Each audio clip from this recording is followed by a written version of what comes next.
أشهد أن لا إله إلا الله وحده لا شريك له وأشهد أن محمدا عبده ورسوله أما بعد فأعوذ بالله من الشيطان الرجيم بسم الله الرحمن الرحيم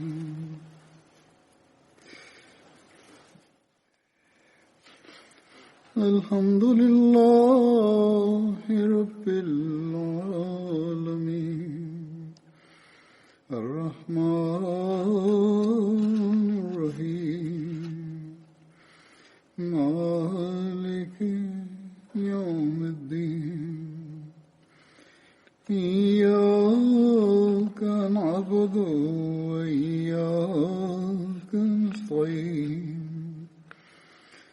اهدنا الصراط المستقيم صراط الذين أنعمت عليهم غير المغضوب عليهم ولا الضالين.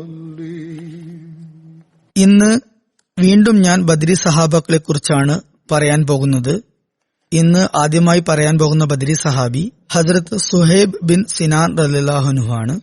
ഹസ്രത്ത് സുഹൈബിന്റെ പിതാവിന്റെ പേര് സിനാൻ ബിൻ മാലിക് എന്നും മാതാവിന്റെ പേര് സൽമ ബിൻ കയീദ് എന്നും ആണ്. ഹസ്രത്ത് സുഹൈബ് മോസുൽ ദേശക്കാരനായിരുന്നു.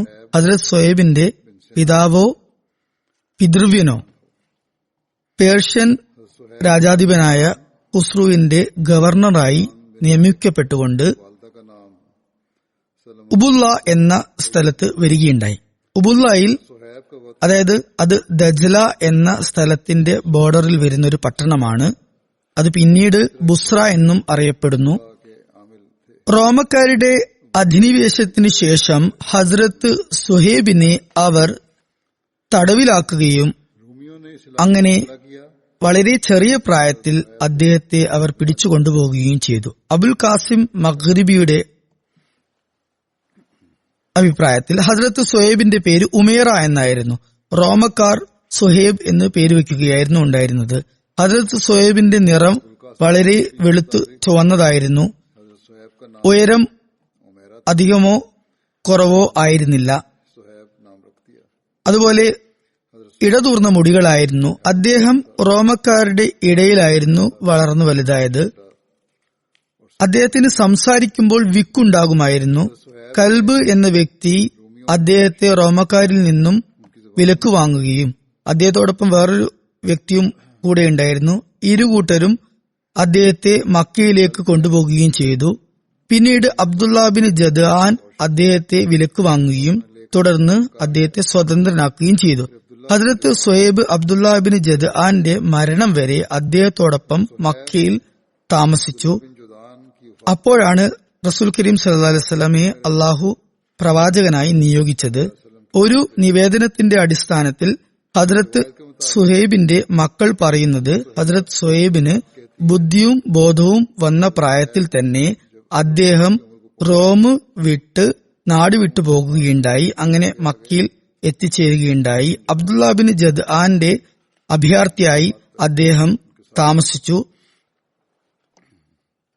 അബ്ദുള്ള ബിൻ ജദ്ആൻ മരണപ്പെടുന്നതുവരെ അദ്ദേഹത്തോടൊപ്പം തന്നെ സുഹൈബ് താമസിച്ചു. ഹദരത്ത് മുസ്ലിം മൗദ് റളിയല്ലാഹു അൻഹു ഇതേക്കുറിച്ച് വിവരിക്കുന്നുണ്ട്. റോമിൽ നിന്നും പിടികൂടപ്പെട്ട് വന്ന ഒരു അടിമയുണ്ടായിരുന്നു സുഹൈബ്. അദ്ദേഹം അബ്ദുള്ള ബിൻ ജദ്ആന്റെ അടിമയായിരുന്നു.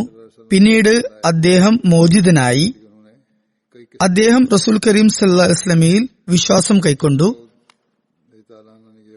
റസൂൽ കരീം സല്ലല്ലാഹു അലൈഹി വസല്ലമയ്ക്ക് വേണ്ടി അദ്ദേഹത്തിന് ഒരുപാട് യാതനകൾ അനുഭവിക്കേണ്ടി വന്നു. ഹദരത്ത് മുസ്ലിം മൗദ് റളിയല്ലാഹു അൻഹു ഇക്കാര്യം ഒരു സന്ദർഭത്തിൽ സാന്ദർഭികമായി വിവരിക്കുകയുണ്ടായി. ഖുറാനിൽ വന്നിരിക്കുന്നു, കാഫിരിങ്ങൾ പറയുന്നു, ഈ ഖുറാൻ റസൂൽ കരീം സല്ലല്ലാഹു അലൈഹി വസല്ലം അടിമകളുടെ സഹായത്തോടെയാണ് രചിച്ചത് എന്ന്. അതിന് മറുപടി ഇത്ര മാത്രമേ ഉള്ളൂ: ഈ അടിമകൾ മുസ്ലിം ആയതിനു ശേഷമാണ് അവർക്ക് യാതനകളും കഷ്ടതകളും അനുഭവിക്കേണ്ടി വന്നത്. അപ്പോൾ അവർ ഈ യാതനകൾ അനുഭവിക്കുന്നതിന് വേണ്ടിയാണോ ഇസ്ലാം മതം ആശ്ലേഷിച്ചത്? അതിനു വേണ്ടിയായിരുന്നു റസൂൽ കരീം സല്ലല്ലാഹു അലൈഹി വസല്ലമയെ സഹായിച്ചിരുന്നത്. അതുമാത്രമല്ല, ആദ്യകാലത്ത് അവർ രഹസ്യമായ നിലയിലായിരുന്നു റസൂൽ കരീം സല്ലല്ലാഹു അലൈഹി വസല്ലമയെ സഹായിച്ചിരുന്നത്. പിന്നീട് അക്കാര്യം പുറത്തു വന്നു. തുടർന്നും അവർ സ്ഥൈര്യപൂർവ്വം നിലകൊണ്ടു. ഒരുപാട് യാതനകളും കഷ്ടതകളും അനുഭവിച്ചു. ഹസ്രത്ത് മുസ്ലിം റളിയല്ലാഹു ഇക്കാര്യം വിവരിച്ചുകൊണ്ട് പറയുന്നു: ഈ ആക്ഷേപം വെറും പൊള്ളയായ ഒന്ന് മാത്രമാണ്. റസൂൽ കരീം സല്ലല്ലാഹു അലൈഹി വസല്ലമയിലും അതുപോലെ അള്ളാഹുവിലും വിശ്വാസം കൈക്കൊള്ളുകയും അതുപോലെ സ്ഥിരചിത്തത പ്രദർശിപ്പിക്കുകയും ചെയ്തവരായിരുന്നു അവർ. റസൂൽ കരീം സല്ലല്ലാഹു അലൈഹി വസല്ലമയിൽ നിന്നുമായിരുന്നു അവർ ഇസ്ലാം പഠിച്ചത്. അതുപോലെ അള്ളാഹുവിന്റെ വഹിയിലും അവർക്ക് വിശ്വാസമുണ്ടായിരുന്നു. അങ്ങനെ സാന്ദർഭികമായി ഇക്കാര്യം ഹസ്രത്ത് മുസ്ലിം സൂചിപ്പിക്കുകയുണ്ടായി. ഹസ്രത്ത് അമ്മാർ ബിൻ യാസിർ പറയുന്നു: ഞാൻ സുഹൈബിനെ ദാറുൽ അർക്കമിന്റെ വാതിൽക്കൽ വെച്ച് കാണുകയുണ്ടായി. അപ്പോൾ റസൂൽ കരീം സല്ലല്ലാഹു അലൈഹി വസല്ലം അകത്ത് ഇരിക്കുന്നുണ്ടായിരുന്നു. ഞാൻ അദ്ദേഹത്തോട് ചോദിച്ചു, താങ്കൾ എന്തിനാണ് വന്നത്? സുഹൈബ് എന്നോട് തിരിച്ചും അതേ കാര്യം ചോദിച്ചു. ഞാൻ പറഞ്ഞത്, ഞാൻ ആഗ്രഹിക്കുന്നത് റസൂൽ കരീം സല്ലല്ലാഹു അലൈഹി വസല്ലമയുടെ സവിധത്തിൽ ഹാജരായിക്കൊണ്ട് അങ്ങയുടെ ഭാഷണം ശ്രവിക്കാനാണ്. ഹദ്രത്ത് സുഹൈബ് പറഞ്ഞു, ഞാനും അതുതന്നെയാണ് ആഗ്രഹിക്കുന്നത്. ഹദ്രത്ത് അമ്മാർ പറയുന്നു, പിന്നീട് ഞങ്ങൾ രണ്ടുപേരും ചെന്ന് റസൂൽ കരീം സല്ലല്ലാഹു അലൈഹി വസല്ലമയുടെ സവിധത്തിൽ ഹാജരായി. അപ്പോൾ അങ്ങ് ഞങ്ങൾക്ക് മുമ്പാകെ ഇസ്ലാമിനെ കുറിച്ച് വിവരിച്ചു. ഞങ്ങൾ അങ്ങനെ ഇസ്ലാം ആശ്ലേഷിച്ചു. അന്ന് പകൽ മുഴുവൻ ഞങ്ങൾ അവിടെ തന്നെ തങ്ങി. രാത്രിയായപ്പോൾ അവിടെ നിന്ന് രഹസ്യമായി പുറപ്പെട്ടു. ഹദ്രത്ത് അമ്മാറും ഹദ്രത്ത് സുഹൈബും 30-ലധികം പേർ ഇസ്ലാം മതം ആശ്ലേഷിച്ചതിന് ശേഷമാണ് ഇസ്ലാമിൽ കടന്നു വന്നത്. ഹദ്രത്ത് അനസ് വിവരിക്കുന്നു, റസൂൽ കരീം സല്ലല്ലാഹു അലൈഹി വസല്ലം പറഞ്ഞു, ഇസ്ലാം മതം ആശ്ലേഷിച്ചവരിൽ മുൻപന്തിയിലുള്ളത് 4 പേരാണ്. പറയുന്നു, റസൂൽ കരീം സല്ലല്ലാഹു അലൈഹി വസല്ലം എന്നോട് പറഞ്ഞു, അറബുകളിൽ മുൻപന്തിയിലുള്ളത് താങ്കളാണ്, റോമികളിൽ മുൻപന്തിയിലുള്ളത് സുഹൈബാണ്, പാർസി വംശജരിൽ മുൻപന്തിയിലുള്ളത് സൽമാനാണ്, അതുപോലെ ഹബ്ഷുകളിൽ മുൻപന്തിയിലുള്ളത് ബിലാലുമാണ്. ഹദരത്ത് അബ്ദുള്ള ബിൻ മസൂദ് വിവരിക്കുന്നു, ആദ്യമായി ഇസ്ലാമിനെ കുറിച്ച് പ്രഖ്യാപിച്ച ആളുകൾ റസൂൽ കരീം സല്ലല്ലാഹു അലൈഹി വസല്ലമിൽ ശരീഅത്ത് ഇറങ്ങി. അദ്ദേഹത്തിന് ശേഷം ഹദരത്ത് സാദ്, തുടർന്ന് ഹദരത്ത് അബൂബക്കർ, ഹദരത്ത് അമ്മാർ, അമ്മാറിന്റെ മാതാവായ സുമയ്യ, പിന്നീട് ഹദരത്ത് സുഹൈബ്, ഹദരത്ത് ബിലാൽ, ഹദരത്ത് മിഖ്ദാദ് എന്നിവരായിരുന്നു. റസൂൽ കരീം സല്ലല്ലാഹു അലൈഹി വസല്ലമയ്ക്ക് തന്റെ പിതൃവ്യനായ അബൂ താലിബിന്റെ സംരക്ഷണമുണ്ടായിരുന്നു. അതുപോലെ അബൂബക്കർ റളിയല്ലാഹു അൻഹുവിന്, അതുപോലെ തന്നെ അബൂബക്കർ റളിയല്ലാഹു അൻഹുവിന് അദ്ദേഹത്തിന്റെ സമുദായത്തിന്റെ സംരക്ഷണവും ഉണ്ടായിരുന്നു. ഇതിനെക്കുറിച്ച് ഞാൻ കഴിഞ്ഞ ഖുതുബയിൽ പറഞ്ഞതാണ്. ഇത് നിവേദകന്റെ അഭിപ്രായം മാത്രമാണ്. റസൂൽ കരീം സല്ലല്ലാഹു അലൈഹി വസല്ലമയ്ക്കും ഹദരത്ത് അബൂബക്കർ റളിയല്ലാഹു അൻഹുവിനും ഒരുപാട് യാതനകൾ അനുഭവിക്കേണ്ടതായി വന്നിട്ടുണ്ട്. തുടക്കകാലത്ത് കുറച്ച് സംരക്ഷണം അവർക്ക് ലഭിച്ചുവെങ്കിലും പിന്നീട് അവർക്കും ഒരുപാട് ബുദ്ധിമുട്ടുകൾ അനുഭവിക്കേണ്ടതായി വന്നിട്ടുണ്ട്. എന്തായാലും നിവേദകൻ പറയുന്നു, മറ്റുള്ളവരെ മുശ്രിക്കീങ്ങൾ പിടികൂടുകയും ഇരുമ്പിന്റെ മാർച്ചട്ടകൾ ധരിപ്പിച്ചുകൊണ്ട് അവരെ പൊള്ളുന്ന വെയിലിൽ നിർത്തുകയും ചെയ്തിരുന്നു. അവരെ എല്ലാവരെയും കൊടിയ പീഡനങ്ങൾ ഏൽപ്പിച്ചുകൊണ്ട് അവർ പറയുന്ന കാര്യങ്ങൾ അംഗീകരിക്കാൻ നിർബന്ധം ചെലുത്തുമായിരുന്നു. എന്നാൽ ഒരു വ്യക്തി മാത്രം ഇതിൽ നിന്നും വേറിട്ട് നിന്നിരുന്നു. അത് ഹദരത്ത് ബിലാൽ റളിയല്ലാഹു അൻഹു ആയിരുന്നു. അദ്ദേഹം തന്റെ ജീവനെ പോലും അള്ളാഹുവിനു വേണ്ടി വിലവെച്ചിരുന്നില്ല. അതുപോലെ തന്റെ സമുദായത്തെയും അദ്ദേഹം മറന്നുപോയിരുന്നു. അദ്ദേഹത്തെ അവർ പിടികൂടുകയും തെരുവു ചെക്കന്മാരുടെ കയ്യിൽ ഏൽപ്പിക്കുകയും അവർ അദ്ദേഹത്തെ മദീനയുടെ തെരുവോരങ്ങളിൽ വലിച്ചിഴച്ചു കൊണ്ടുപോവുകയും ചെയ്യുമായിരുന്നു. ബിലാൽ അഹദ് അഹദ്, അള്ളാഹു ഏകനാണ് എന്ന് പറഞ്ഞുകൊണ്ട് ഇരിക്കുമായിരുന്നു. എന്തായാലും ഈ പ്രയാസങ്ങളും ബുദ്ധിമുട്ടുകളുമൊക്കെ എല്ലാവരും തന്നെ അനുഭവിക്കുകയുണ്ടായി. ഞാൻ പറഞ്ഞതുപോലെ എല്ലാവരും അവരുടെ ഈമാനിൽ അടിയുറച്ചു നിന്നു. എന്തായാലും ഹദ്രത്ത് ബിലാലിനെ കുറിച്ച് ഉള്ള നിവേദനമാണ് ഇത്. ഹദ്രത്ത് ബിലാലിന് ഒരുപാട് യാതനകൾ അനുഭവിക്കേണ്ടതായി വന്നു. മറ്റൊരു നിവേദനമുണ്ട്, ഹദ്രത്ത് സുഹൈബ് മറ്റുള്ളവരുടെ കണ്ണിൽ വളരെ ദുർബലനായ ഒരു വ്യക്തിയായിരുന്നു. മക്കയിൽ അള്ളാഹുവിന്റെ മാർഗത്തിൽ അദ്ദേഹത്തിന് കൊടിയ പീഡനങ്ങൾ ഏൽക്കേണ്ടി വന്നു. ഒരുപാട് പ്രശ്നങ്ങൾ സഹിക്കേണ്ടി വന്നു. ഒരു നിവേദനത്തിന്റെ അടിസ്ഥാനത്തിൽ ഹദ്രത്ത് അമ്മാർ ബിൻ യാസിറിന് എത്രത്തോളം കൊടിയ പീഡനങ്ങൾ ഉണ്ടായി എന്നാൽ അദ്ദേഹത്തോട് ശത്രുക്കൾ എന്താണ് ചെയ്യുന്നത് എന്ന് അദ്ദേഹത്തിന് മനസ്സിലാക്കുക പോലും ഉണ്ടായിരുന്നില്ല. ഇതേ അവസ്ഥയായിരുന്നു ഹദ്രത്ത് സുഹൈബിന്റെയും ഹദ്രത്ത് അബു ഫായിദിന്റെയും ഹദ്രത്ത് ആമിർ ബിൻ ഫൊയറയുടെയും മറ്റു സഹാബാക്കളുടെയും. ഈ സഹാബാക്കളെ കുറിച്ചാണ് ഇത്തരത്തിൽ ഒരായത്തിറങ്ങിയത്. തുമ്മ ഇന്ന റബ്ബക ലില്ലസീന ഹാജറു മിൻ ബാദി മാ ഫുതിനു തുമ്മ ജാഹദു ഫസബറു ഇന്ന റബ്ബക മിൻ ബാദിഹ ലഗഫൂറുർ റഹീം. അതായത് കുഴപ്പങ്ങളിൽ അകപ്പെടുകയും അതിനുശേഷം ഹിജ്റത്ത് ചെയ്യുകയും തുടർന്ന് ജിഹാദ് ചെയ്യുകയും സഹനം കൈക്കൊള്ളുകയും ചെയ്തവർക്ക് അള്ളാഹു നിന്റെ നാഥൻ ഒരുപാട് പുറത്തു കൊടുക്കുന്നവനും കരുണ ചെയ്യുന്നവനുമാണ്. മറ്റൊരു നിവേദനത്തിന്റെ അടിസ്ഥാനത്തിൽ മദീനയിലേക്ക് ഹിജ്റത്ത് ചെയ്തവരിൽ ഏറ്റവും അവസാനത്തെ ആളുകൾ ഹദ്രത്ത് അലിയും ഹദ്രത്ത് സുഹൈബിന് സിനാനും ആയിരുന്നു. ഇത് റബീഉൽ അവലിന്റെ മധ്യത്തിലുള്ള സംഭവമാണ്. റസൂൽ കരീം സല്ലല്ലാഹു അലൈഹി വസല്ലം അപ്പോൾ കുബായിൽ തന്നെയായിരുന്നു താമസിച്ചിരുന്നത്, മദീനയിലേക്ക് പോയിട്ടുണ്ടായിരുന്നില്ല. ഒരു നിവേദനത്തിന്റെ അടിസ്ഥാനത്തിൽ ഹദ്രത്ത് സുഹൈബ് മദീനയിലേക്ക് ഹിജ്റത്തിന് വേണ്ടി പോയപ്പോൾ ഒരു കൂട്ടം മുശ്രിക്കീങ്ങൾ അദ്ദേഹത്തെ പിന്തുടർന്നു വന്നു. അപ്പോൾ അദ്ദേഹം യാത്രാ സവാരിയിൽ നിന്നും ഇറങ്ങി തന്റെ ആവനാഴിയിലുള്ള എല്ലാ അമ്പുകളും എടുത്തു. എന്നിട്ട് പറഞ്ഞു, ഖുറൈശ് സമൂഹമേ, നിങ്ങൾക്കറിയാം നിങ്ങളിൽ ഞാൻ ഒരു പ്രഗത്ഭനായ അമ്പെയ്ത്തുകാരനാണ്. അള്ളാഹു ആണ് നിങ്ങൾ എന്നിലേക്ക് എത്തുന്നതിനു മുമ്പ് എന്റെ പക്കലുള്ള എല്ലാ അമ്പുകൾ കൊണ്ടും നിങ്ങളെ ഞാൻ വധിക്കുന്നതാണ്. എന്റെ വാളുകളും നിങ്ങളെ വധിക്കുന്നതാണ്. അങ്ങനെ ഞാൻ നിരായുധനാകുന്നതുവരെ ഇത് തുടരുന്നതാണ്. അതുകൊണ്ട് നിങ്ങൾക്ക് ഇനി ഇഷ്ടം പോലെ ചെയ്യാം. നിങ്ങൾക്ക് എന്റെ സമ്പത്താണ് വേണ്ടതെങ്കിൽ ഞാൻ നിങ്ങൾക്ക് എന്റെ സമ്പത്തിനെ കുറിച്ച് പറഞ്ഞു തരാം, അത് എവിടെയാണുള്ളത് എന്ന്. എന്നെ എന്റെ വഴിയെ വിടുക. അക്കാര്യം അവർ അംഗീകരിച്ചു. അങ്ങനെ ഹദ്രത്ത് സുഹൈബ് സമ്പത്തിനെ കുറിച്ച് പറഞ്ഞു. റസൂൽ കരീം സല്ലല്ലാഹു അലൈഹി വസല്ലമയുടെ സവിധത്തിൽ അദ്ദേഹം ഹാജരായപ്പോൾ അദ്ദേഹം റസൂൽ കരീം സല്ലല്ലാഹു അലൈഹി വസല്ലമയോട് ഇക്കാര്യം പറഞ്ഞു. അങ്ങ് പറഞ്ഞു, ഈ കച്ചവടം അല്ലയോ അബൂ യഹ്യ വളരെയധികം ലാഭകരമാണ്. നിവേദകൻ പറയുന്നു, അപ്പോൾ ഒരായത്തിറങ്ങി, വമിന്നാസി മയ്യശ്രീ നഫ്സഹു ബിത്തിഗാ മർളാത്തില്ലാഹി വല്ലാഹു റഊഫും ബിൽ ഇബാദ്. ഒരു കൂട്ടം ആളുകളുണ്ട്, അവർ തങ്ങളുടെ ജീവൻ അള്ളാഹുവിന്റെ തൃപ്തി കരസ്ഥമാക്കുവാനായി വിൽക്കുന്നു. അള്ളാഹു തന്റെ ദാസരോട് ഒരുപാട് കരുണ ചെയ്യുന്നവനാണ്. ഒരു നിവേദനത്തിൽ വന്നിരിക്കുന്നു, ഹദ്രത്ത് സുഹൈബ് മക്കയിലേക്ക് ഹിജ്റത്ത് ചെയ്ത് പോയി റസൂൽ കരീം സല്ലല്ലാഹു അലൈഹി വസല്ലമയുടെ സവിധത്തിൽ ഹാജരായി. അപ്പോൾ റസൂൽ കരീം സല്ലല്ലാഹു അലൈഹി വസല്ലം കുബായിലായിരുന്നു. അങ്ങയോടൊപ്പം ഹദ്രത്ത് അബൂബക്കറും ഹദ്രത്ത് ഉമറും ഉണ്ടായിരുന്നു. അപ്പോൾ അവരുടെ മുമ്പാകെ കുറച്ച് ഫ്രഷ് ഈത്തപ്പഴം കൊണ്ടുവരപ്പെട്ടു. ഹദ്രത്ത് കുൽസൂം ബിൻ ഹദമായിരുന്നു അത് കൊണ്ടുവന്നിരുന്നത്. യാത്രാ മധ്യേ ഹദ്രത്ത് സുഹൈബിന് കണ്ണുരോഗം പിടിപെട്ടു. അദ്ദേഹത്തിന് നല്ലവണ്ണം വിശക്കുന്നുമുണ്ടായിരുന്നു, യാത്രയുടെ ക്ഷീണവുമുണ്ടായിരുന്നു. ഹദ്രത്ത് സുഹൈബ് ഈത്തപ്പഴം കഴിക്കാനായി മുന്നോട്ടേക്ക് വന്നപ്പോൾ ഹദ്രത്ത് ഉമർ പറഞ്ഞു, അലിയോ റസൂലുള്ളാഹ്, സുഹൈബിനെ നോക്കൂ, അദ്ദേഹത്തിന് കണ്ണുരോഗം പിടിപെട്ടിട്ടുണ്ട്, എന്നിട്ടും അദ്ദേഹം ഈത്തപ്പഴം കഴിക്കുന്നു. റസൂൽ കരീം സല്ലല്ലാഹു അലൈഹി വസല്ലം തമാശ രൂപേണ പറഞ്ഞു, കണ്ണുരോഗം പിടിപെട്ടിട്ടാണോ നീ ഈത്തപ്പഴം കഴിക്കുന്നത്? താങ്കളുടെ കണ്ണാകട്ടെ നീര് വെച്ചിട്ടുമുണ്ട്, അതിൽ നിന്നും വെള്ളമൊലിക്കുന്നുമുണ്ട്. ഹദ്രത്ത് സുഹൈബ് പറഞ്ഞു, എന്റെ കണ്ണിലെ രോഗം വരാത്ത ഭാഗത്തിന് വേണ്ടിയാണ് ഞാൻ ഇത് കഴിക്കുന്നത്. അപ്പോൾ റസൂൽ കരീം സല്ലല്ലാഹു അലൈഹി വസല്ലം പുഞ്ചിരിച്ചു.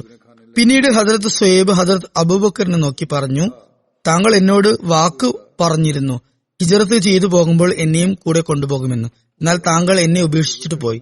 പിന്നീട് റസൂൽ കരീം സല്ലല്ലാഹു അലൈഹി വസല്ലമയോട് പറഞ്ഞു, താങ്കളും എന്നോട് കൂടെ കൊണ്ടുപോകുമെന്ന് വാക്ക് തന്നിരുന്നു, എന്നാൽ താങ്കളും എന്നെ ഉപേക്ഷിച്ചു പോയി. മക്കയിലെ ഖുറൈശികൾ എന്നെ പിടികൂടുകയും തടവിലാക്കുകയും ചെയ്തു. അവരിൽ നിന്നും ഞാൻ എന്റെ ജീവനും എന്റെ വീട്ടുകാരെയും രക്ഷിച്ചത് സമ്പത്ത് കൊടുത്താണ്. റസൂൽ കരീം സല്ലല്ലാഹു അലൈഹി വസല്ലം പറഞ്ഞു, ഈ കച്ചവടം വളരെയധികം ലാഭകരമാണ്. അപ്പോൾ അള്ളാഹു ഈ ആയത്തിറക്കി, വമിന്നാസി മൻ യശ്രി നഫ്സഹു ബിത്തിഗാ മർളാത്തില്ലാഹി വല്ലാഹു റഊഫും ബിൽ ഇബാദ്. ജനങ്ങളിൽ ഒരു കൂട്ടർ തങ്ങളുടെ ജീവൻ അള്ളാഹുവിന്റെ തൃപ്തി കരസ്ഥമാക്കുവാനായി വിൽക്കുന്നു. അവർക്കുമേൽ അള്ളാഹു കരുണ ചൊരിയുന്നവനാണ്. ഹദ്റത്ത് സുഹൈബ് പറഞ്ഞു, അല്ലയോ റസൂലുള്ളാഹ്, ഞാൻ ഒരു മുദ്, അതായത് 1/2 കിലോ ആട്ട മാത്രം യാത്രാ വിഭവമായി കരുതിക്കൊണ്ടാണ് വന്നിരിക്കുന്നത്.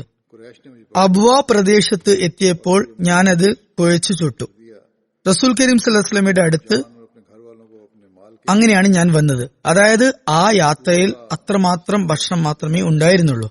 ഹദ്റത്ത് മുസ്ലിം റളിയല്ലാഹു ഇതിനെക്കുറിച്ച് വിവരിച്ചുകൊണ്ട് പറയുന്നു, സുഹൈബ് ഒരു ധനികനായ വ്യക്തിയായിരുന്നു, വ്യാപാരിയായിരുന്നു, മക്കയിൽ സാമ്പത്തിക ശേഷിയുള്ള വ്യക്തിയായിരുന്നു.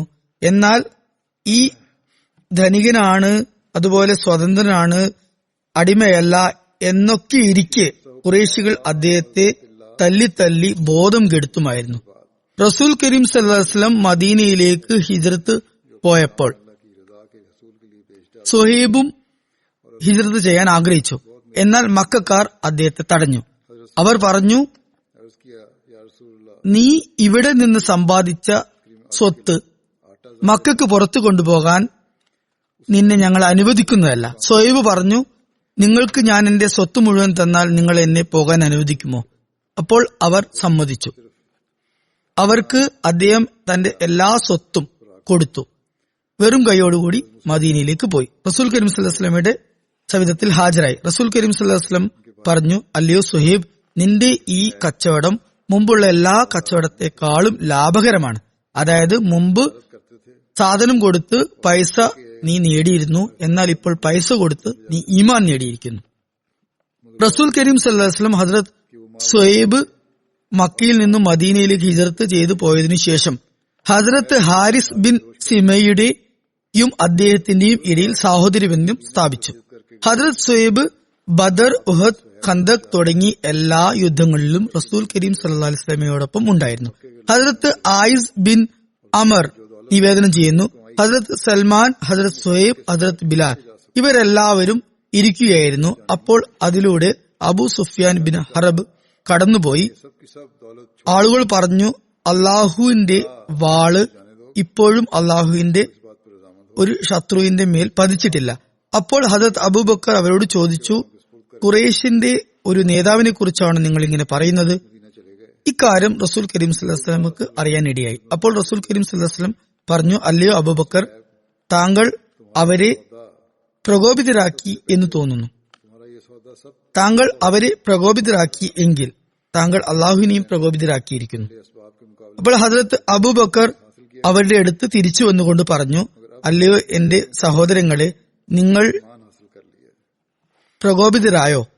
അപ്പോൾ അവർ പറഞ്ഞു, അങ്ങനെയൊന്നുമില്ല, അള്ളാഹു താങ്കൾക്ക് പൊറത്തു തരുമാറാകട്ടെ. ഹദ്രത്ത് സുഹൈബ് വിവരിക്കുന്നു, റസൂൽ കരീം സല്ലല്ലാഹു അലൈഹി വസല്ലമയോടൊപ്പം ഞാൻ യുദ്ധത്തിലുമുണ്ടായിരുന്നു. അങ്ങ് ബയ്യത്ത് വാങ്ങിക്കുമ്പോഴും ഞാനുണ്ടായിരുന്നു. അങ്ങ് യാത്രാ സംഘങ്ങൾ പറഞ്ഞയക്കുമ്പോഴും ഞാനുണ്ടായിരുന്നു.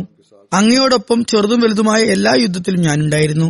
അങ്ങയുടെ ഇടതോ വലതോ ആയിട്ട് ഞാൻ നിൽക്കുമായിരുന്നു.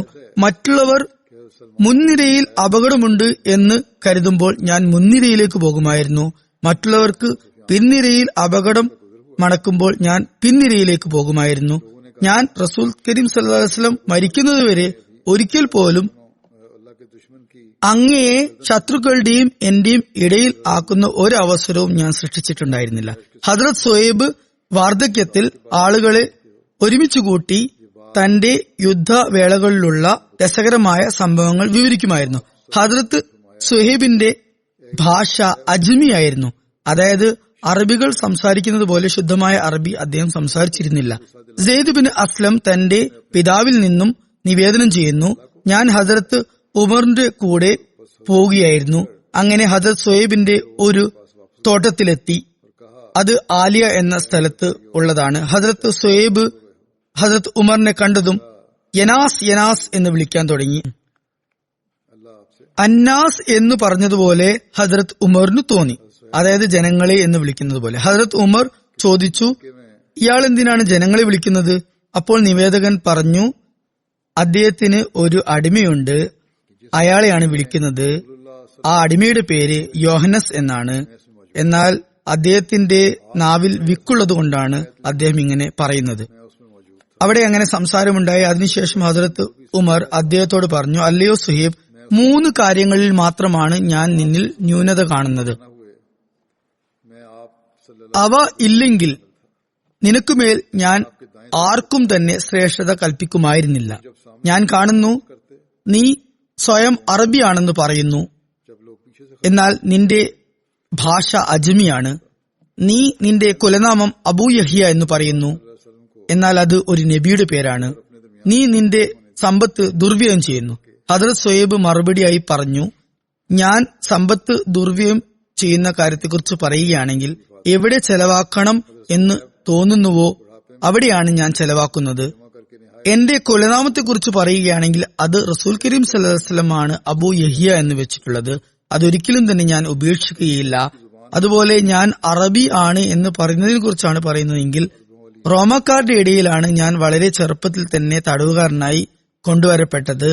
അതുകൊണ്ടാണ് ഞാൻ അവയുടെ ഭാഷ പഠിച്ചത്.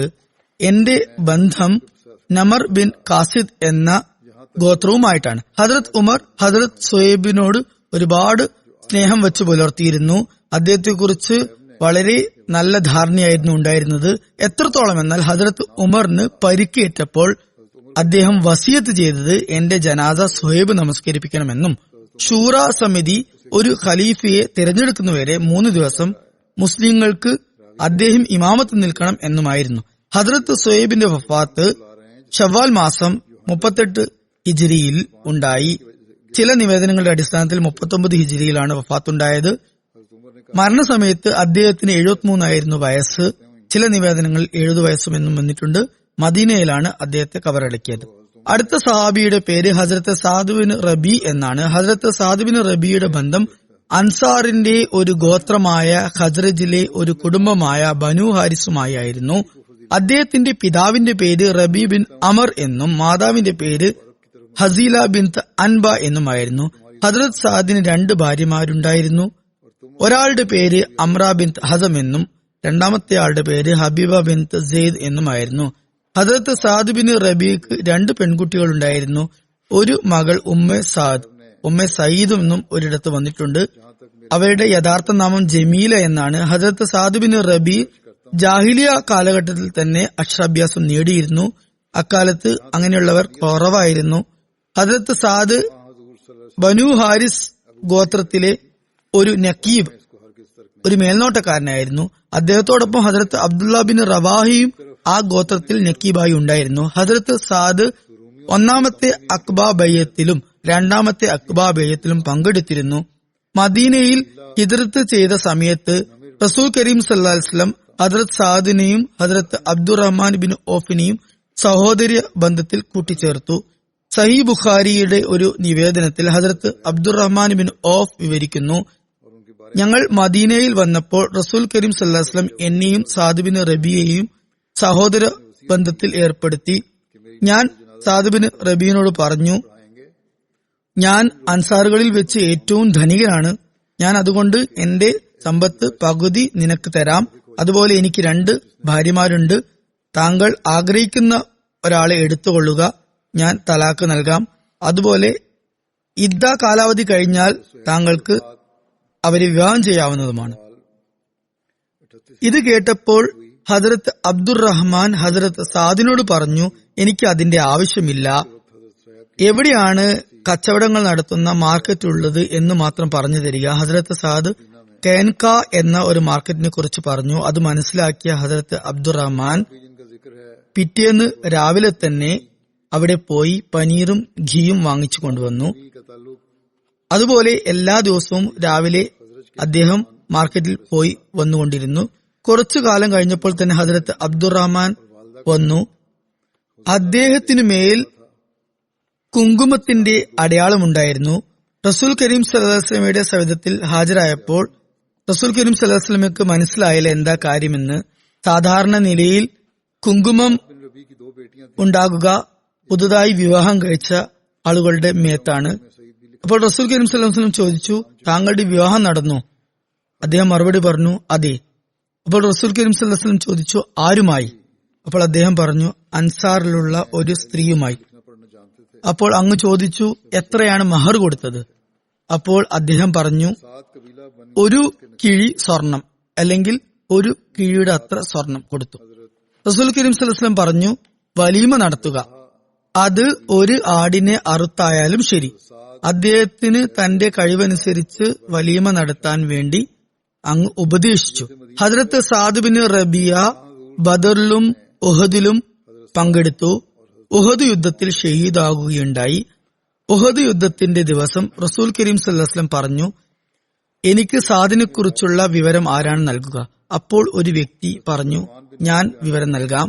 അങ്ങനെ അദ്ദേഹം യുദ്ധമൈതാനത്തിലേക്ക് പോയി. അവിടെ വധിക്കപ്പെട്ടവരുടെ കൂട്ടത്തിൽ തിരിഞ്ഞു നോക്കി. ഹദ്രത്ത് സാദിനെ ആ വ്യക്തി കണ്ടു. ഹദ്രത്ത് സാദ് ചോദിച്ചു, താങ്കൾ എന്ത് കാര്യത്തിനാണ് വന്നത്? അപ്പോൾ അദ്ദേഹം പറഞ്ഞു, റസൂൽ കരീം സല്ലല്ലാഹു അലൈഹി വസല്ലം എന്നെ താങ്കളുടെ വിവരം അറിയിക്കാൻ വേണ്ടിയാണ് അയച്ചിരിക്കുന്നത്. അപ്പോൾ ഹദ്രത്ത് സാദ് പറഞ്ഞു, റസൂൽ കരീം സല്ലല്ലാഹു അലൈഹി വസല്ലമയുടെ സവിധത്തിൽ എന്റെ സലാം എത്തിക്കണം. റസൂൽ കരീം സല്ലല്ലാഹു അലൈഹി വസല്ലമയോട് പറയണം, എനിക്ക് 12 കുന്തമുനകളുടെ പരിക്കേറ്റിട്ടുണ്ട്. ഞാനുമായി പോരിട്ടവരൊക്കെ നരകത്തിൽ എത്തിക്കഴിഞ്ഞു. അതായത് എന്നോട് യുദ്ധം ചെയ്തവരൊക്കെ മരിച്ചു. അതുപോലെ എന്റെ സമുദായത്തോട് പറയണം, റസൂൽ കരീം സല്ലല്ലാഹു അലൈഹി വസല്ലം ഷഹീദാവുകയും നിങ്ങളിൽ ആരെങ്കിലും ഒരാൾ പോലും ജീവനോട് ഇരിക്കുകയും ചെയ്താൽ പിന്നെ നിങ്ങൾക്കാർക്കും തന്നെ അള്ളാഹുവിന്റെ സവിധത്തിൽ ഒരു ന്യായീകരണവും നടത്താൻ സാധ്യമല്ല. പറയുന്നു, അദ്ദേഹത്തിന്റെ അടുത്ത് പോയ വ്യക്തി ഹദ്രത്ത് അബീബിന് കാബ് ആയിരുന്നു. ഹദ്രത്ത് സാദ് ഹദ്രത്ത് അബീബിന് കാബിനോട് പറഞ്ഞു, എന്റെ സമുദായത്തോട് പറയണം, നിങ്ങളോട് സാദ് ബിൻ റബീ പറയുന്നു, അള്ളാഹുവിനെ ഭയക്കുക. മറ്റൊരു നിവേദനത്തിലുണ്ട്, നിങ്ങൾ അഖബ രാത്രി റസൂൽ കരീം സല്ലല്ലാഹു അലൈഹി വസല്ലമയോട് ചെയ്ത വാഗ്ദാനം ഓർക്കുക. അള്ളാഹു ആണ്.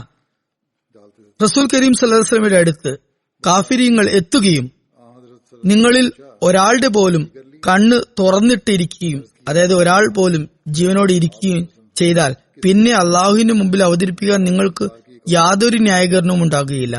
ഹദ്രത്ത് അബി ബിൻ കാബ് വിവരിക്കുന്നു, ഹദ്രത്ത് സാദിന്റെ അടുത്ത് ഞാൻ ഉണ്ടായിരുന്നു. അപ്പോൾ അദ്ദേഹം അവിടെ വെച്ച് വഫാത്തായി. അദ്ദേഹത്തിന് ഒരുപാട് പരിക്കേറ്റിരുന്നു. ഞാൻ റസൂൽ കരീം സല്ലല്ലാഹു അലൈഹി വസല്ലമയുടെ അടുത്ത് വന്നുകൊണ്ട് കാര്യങ്ങളൊക്കെ പറഞ്ഞു, സംഭാഷണം കേൾപ്പിച്ചു, അവസ്ഥ വിവരിപ്പിച്ചു. അദ്ദേഹം ഷഹീദായി എന്ന് പറഞ്ഞു. അപ്പോൾ റസൂൽ കരീം സല്ലല്ലാഹു അലൈഹി വസല്ലം പറഞ്ഞു, അള്ളാഹു അദ്ദേഹത്തിന് മേൽ കരുണ ചൊരിയുമാറാകട്ടെ. അദ്ദേഹം തന്റെ ജീവിതത്തിലും മരണശേഷവും അള്ളാഹുവിന്റെയും അവന്റെ റസൂലിന്റെയും നന്മ മാത്രം ആഗ്രഹിച്ചു. ഹദ്രത്ത് സാദ് ബിൻ റബിയും ഹദ്രത്ത് ഖാരിജ ബിൻ സെയ്ദും ഒരേ ഖബറിലാണ് മറവാടപ്പെട്ടത്. ഹദ്രത്ത് സാഹിബ്സാദ മിർസ ബഷീർ അഹമ്മദ് സാബ് ഹദ്രത്ത് സാദിന്റെ ഷഹാദത്തിനെ കുറിച്ച് വിവരിക്കുന്നുണ്ട്. അദ്ദേഹം എഴുതുന്നു, റസൂൽ കരീം സല്ലല്ലാഹു അലൈഹി വസല്ലമും യുദ്ധമൈതാനത്തിൽ പോകുകയുണ്ടായി. ഷുഹദാക്കളുടെ മൃതദേഹങ്ങൾ പരിശോധിക്കുകയുണ്ടായി. ആ ദൃശ്യം അവിടെയുണ്ടായിരുന്ന മുസ്ലിങ്ങളുടെ ഹൃദയഭേദകമായ ദൃശ്യമായിരുന്നു. യുദ്ധം അവസാനിച്ച ശേഷം റസൂൽ കരീം സല്ലല്ലാഹു അലൈഹി വസല്ലമയ്ക്കും പരിക്കേറ്റിട്ടുണ്ടായിരുന്നു. എന്നിട്ടും അങ്ങ് യുദ്ധമൈതാനത്ത് പോയി ഷുഹദാക്കളുടെ മൃതദേഹം പരിശോധിച്ചു. അവരെ എപ്രകാരമാണ് മറവാടേണ്ടത്, അതുപോലെ പരിക്കേറ്റവരെ എങ്ങനെ നോക്കണം എന്ന കാര്യങ്ങളൊക്കെ ഉപദേശിച്ചു. എന്തായാലും ആ ദൃശ്യം അവിടെ കൂടിയിരുന്ന മുസ്ലിങ്ങളെ സംബന്ധിച്ചിടത്തോളം വളരെ ഭയാനകവും അവരുടെ കണ്ണുകളിൽ നിന്നും രക്തം വാർന്നു പോകുന്ന നിലയിലുള്ളതുമായിരുന്നു. 70 മുസ്ലിങ്ങൾ മണ്ണിലും ചോരയിലും കുളിച്ചുകൊണ്ട് ആ മൈതാനത്ത് കിടപ്പുണ്ടായിരുന്നു. അറബുകളുടെ പ്രാകൃതമായ സമ്പ്രദായമായ മുസ്ല എന്ന ഭയാനകമായ ദൃശ്യം അവിടെ അരങ്ങേറുകയുണ്ടായി. അതായത് അവർ ഷഹീദായവരുടെ മുഖം വികൃതമാക്കി അവരുടെ അവയവങ്ങൾ ഛേദിച്ചു. അദ്ദേഹം എഴുതുന്നു, ആ മരണപ്പെട്ടവരിൽ 6 പേർ മാത്രമേ മുഹാജിരീങ്ങൾ ഉണ്ടായിരുന്നുള്ളൂ. ബാക്കിയുള്ളവരൊക്കെ അൻസാരിങ്ങളായിരുന്നു. ഖുറൈഷും 23 പേർ അവിടെ മരണപ്പെടുകയുണ്ടായി. റസൂൽ കരീം സല്ലല്ലാഹു അലൈഹി വസല്ലമയുടെ പിതൃ സഹോദരനും മുലകുടി ബന്ധത്തിൽ സഹോദരനുമായ ഹദരത്ത് ഹംസ ബിൻ അബ്ദുൽ മുത്തലിബിന്റെ മൃതദേഹവും അവിടെ ഉണ്ടായിരുന്നു. अल्लाह की कसम അത് കണ്ടപ്പോൾ റസൂൽ കരീം സല്ലല്ലാഹു അലൈഹി വസല്ലം സ്തബ്ധനായി പോയി. കാരണം അക്രമകാരിയായ ഹിന്ദ്, അതായത് അബൂ സുഫിയാന്റെ ഭാര്യ, ആ മൃതദേഹത്തെ അതിദാരുണമായ നിലയിൽ വികൃതമാക്കിയിരുന്നു. കുറച്ചു നേരത്തേക്ക് അങ്ങ് മൗനം പാലിച്ചു. അവിടെ തന്നെ നിന്നു. അങ്ങയുടെ മുഖത്ത് ദുഃഖവും കോപവും നിഴലിച്ചിരുന്നു. ഒരു നിമിഷത്തേക്ക് അങ്ങ് ചിന്തിച്ചുപോയി, ഈ മക്കയിലെ പ്രാകൃതരായ ആളുകളോട് അവരുടെ തന്നെ രീതിയിൽ പെരുമാറണം. എന്നാൽ മാത്രമേ അവർക്ക് ബോധം വരികയുള്ളൂ. എന്നാൽ മാത്രമേ അവർക്ക് പാഠം ലഭിക്കുകയുള്ളൂ. എന്നാൽ പെട്ടെന്ന് തന്നെ അങ്ങ് ആ ചിന്ത ഉപേക്ഷിച്ചു, സഹനം കൈക്കൊണ്ടു. അതിനുശേഷം റസൂൽ കരീം സല്ലല്ലാഹു അലൈഹി വസല്ലം മുസ്ല എന്ന സമ്പ്രദായത്തെ, അതായത് മുഖം വികൃതമാക്കുകയും അതുപോലെ മൃതദേഹത്തിന്റെ അവയവങ്ങൾ ഖണ്ഡിക്കുകയും ചെയ്യുന്ന ആ സമ്പ്രദായത്തെ ഇസ്ലാമിൽ എന്നേക്കുമായി നിഷിദ്ധമാക്കി. എന്നിട്ട് പറഞ്ഞു, ശത്രു എന്തു തന്നെ ചെയ്താലും ഇത്തരത്തിലുള്ള പ്രാകൃതമായ സമ്പ്രദായങ്ങൾ ഒരു തരത്തിലും സ്വീകാര്യമല്ല. നന്മയുടെയും ഔദാര്യത്തിന്റെയും മാർഗമാണ് അവലംബിക്കേണ്ടത്. അങ്ങയുടെ പിതൃ സഹോദരിയായ സഫിയ ബിൻത് അബ്ദുൽ മുത്തലിബും തന്റെ സഹോദരനായ ഹംസയെ ഒരുപാട് സ്നേഹിച്ചിരുന്നു. അവരും മുസ്ലിങ്ങളുടെ ദുരവസ്ഥ കേട്ടുകൊണ്ട് മദീനയിൽ നിന്നും പുറപ്പെട്ടു. അവിടെ എത്തി റസൂൽ കരീം സല്ലല്ലാഹു അലൈഹി വസല്ലം അവരുടെ മകനായ സുബൈർ ബിനുൽ അവാമിനോട് പറഞ്ഞു, താങ്കൾ താങ്കളുടെ മാതാവിനോട് പറയുക, തന്റെ സഹോദരനെ കാണരുത്. എന്നാൽ ആ സഹോദരിക്ക് തന്റെ സഹോദരനോടുള്ള സ്നേഹം അങ്ങേയറ്റമായിരുന്നു. മകൻ പറഞ്ഞു ഹസ്രത്ത് ഹംസയെ കാണരുത്. എന്നാൽ അവർ കാണാൻ നിർബന്ധം പിടിച്ചു. ഞാൻ വാക്കു തരുന്നു, ഞാൻ ക്ഷമ കൈക്കൊള്ളുന്നതായിരിക്കും, ഞാൻ അലമുറ കൂട്ടുന്നതായിരിക്കില്ല. അങ്ങനെ അവർ പോയി തന്റെ സഹോദരന്റെ മൃതദേഹം കണ്ട് ഇന്നാ ലില്ലാഹി വ ഇന്നാ ഇലൈഹി റാജിഊൻ എന്ന് പറഞ്ഞു. എന്നിട്ട് നിശബ്ദയായി. തുടർന്ന് അദ്ദേഹം എഴുതുന്നു, ഖുറൈശ് മറ്റു സഹാബാക്കളുടെ മൃതദേഹത്തോടൊപ്പവും ഇതുപോലെ തന്നെയായിരുന്നു പെരുമാറിയിരുന്നത്. റസൂൽ കരീം സല്ലല്ലാഹു അലൈഹി വസല്ലമയുടെ പിതൃ സഹോദരിയുടെ മകനായ അബ്ദുള്ള ബിൻ ജഹഷിന്റെ മൃതദേഹവും ഇതുപോലെ വികൃതമാക്കിയിരുന്നു. റസൂൽ കരീം സല്ലല്ലാഹു അലൈഹി വസല്ലം ഒരു മൃതദേഹം കഴിഞ്ഞ് അടുത്ത മൃതദേഹത്തിലേക്ക് പോകും തോറും അങ്ങയുടെ മുഖത്ത് ദുഃഖം നിഴലിച്ചിരുന്നു. ഏകദേശം അതേ സന്ദർഭത്തിലാണ് റസൂൽ കരീം സല്ലല്ലാഹു അലൈഹി വസല്ലം പറഞ്ഞത്, സാദ് ബിൻ റബി റയീസ് അൻസാറിനെ കുറിച്ച് ആരെങ്കിലും വിവരം കൊണ്ടുവരിക. അദ്ദേഹം ജീവിച്ചിരിപ്പുണ്ടോ ഷഹീദായോ എന്നറിയില്ല. കാരണം യുദ്ധവേളയിൽ ഞാൻ അദ്ദേഹത്തെ കണ്ടിരുന്നു. അദ്ദേഹം ശത്രുക്കളുടെ കുന്തമുനകൾക്ക് ഇടയിൽ കുടുങ്ങിയിരുന്നു. റസൂൽ കരീം സല്ലല്ലാഹു അലൈഹി വസല്ലമയുടെ കൽപ്പന കേട്ടപ്പോൾ ഒരു അൻസാരി സഹാബിയായ അബി ബിൻ കാബ് യുദ്ധമൈതാനത്തിലേക്ക് പോയി അവിടെ സാദിനെ തെരഞ്ഞു. എന്നാൽ ഒന്നും മനസ്സിലാക്കാൻ സാധിച്ചില്ല. അവസാനം ഉറക്കെ വിളിക്കാൻ തുടങ്ങി, സാദിന്റെ പേരെടുത്ത് വിളിക്കാൻ തുടങ്ങി. എന്നാൽ ഒന്നും തന്നെ മനസ്സിലാക്കാൻ സാധിച്ചില്ല. നിരാശനായിക്കൊണ്ട് അദ്ദേഹം തിരിച്ചു വരുമ്പോൾ അദ്ദേഹം കരുതി, റസൂൽ കരീം സല്ലല്ലാഹു അലൈഹി വസല്ലമയുടെ പേര് എടുത്തുകൊണ്ട് ഞാൻ വിളിക്കുകയാണെങ്കിൽ എന്തെങ്കിലും മനസ്സിലാക്കാൻ സാധിച്ചെങ്കിലോ. അതുകൊണ്ട് റസൂൽ കരീം സല്ലല്ലാഹു അലൈഹി വസല്ലമയുടെ പേരെടുത്തുകൊണ്ട് അദ്ദേഹം ഉറക്കി വിളിച്ചു, അല്ലയോ സാദ് ബിൻ റബി, താങ്കൾ എവിടെയാണ്? എന്നെ റസൂൽ കരീം സല്ലല്ലാഹു അലൈഹി വസല്ലം താങ്കളുടെ അടുത്തേക്ക് അയച്ചതാണ്. ആ ശബ്ദം കേട്ടതും സാദിന്റെ മൃതപ്രായമായ ശരീരത്തിൽ ഒരു വൈദ്യുതി തരംഗം കണക്കെ ജീവൻ പ്രവഹിച്ചു. ആ ശവക്കൂമ്പാരത്തിനിടയിൽ പാതി ജീവനായ അദ്ദേഹവും ഉണ്ടായിരുന്നു. റസൂൽ കരീം സല്ലല്ലാഹു അലൈഹി വസല്ലമയുടെ പേര് കേട്ടതും ആ ശരീരത്തിൽ ഒരു വിറങ്ങലുണ്ടായി. വളരെ പതിഞ്ഞ ശബ്ദത്തിൽ മറുപടി ലഭിച്ചു, ആരാണത്? ഞാൻ ഇവിടെയുണ്ട്. അബീബിന് കാബ് വളരെ സൂക്ഷിച്ചു നോക്കിയപ്പോൾ തൊട്ടകലെ ശവക്കൂമ്പാരത്തിനിടയിൽ സാദിനെ കണ്ടു. അദ്ദേഹം അപ്പോൾ ഊർദ്ധശ്വാസം വലിക്കുകയായിരുന്നു, ജീവൻ വെടിയുകയായിരുന്നു. അബീബിന് കാബ് അദ്ദേഹത്തോട് പറഞ്ഞു, എന്നെ റസൂൽ കരീം സല്ലല്ലാഹു അലൈഹി വസല്ലം താങ്കളുടെ അടുത്തേക്ക് അയച്ചതാണ്, താങ്കളുടെ വിവരം അന്വേഷിച്ചു വരാൻ. സാദ് മറുപടി പറഞ്ഞു, റസൂൽ കരീം സല്ലല്ലാഹു അലൈഹി വസല്ലമയോട് എന്റെ സലാം പറയണം.